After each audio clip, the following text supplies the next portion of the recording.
Alright, well, vertical jigging, this is very, very important. This is one of the biggest tricks to this technique.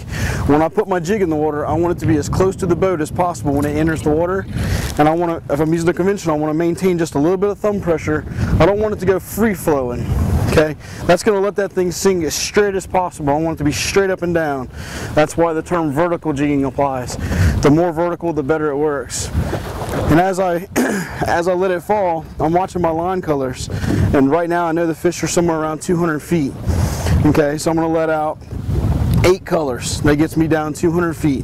When I get down to the desired color, I'm going to stop. I'm going to flip the reeling gear. I'm going to stop, and I'm just going to relax for a second. Let everything come tight. I'll show you in 1 second. Okay, I'm to my desired depth.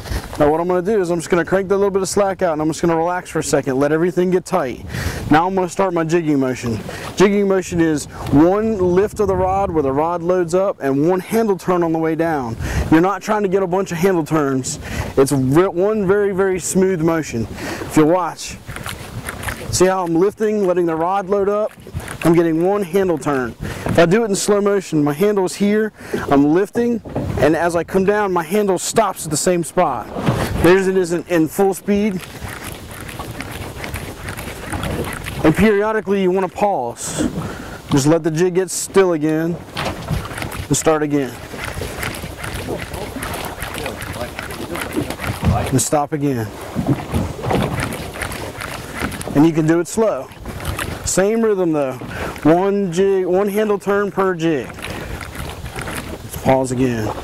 Or you can speed through it. Just let the fish tell you what they want.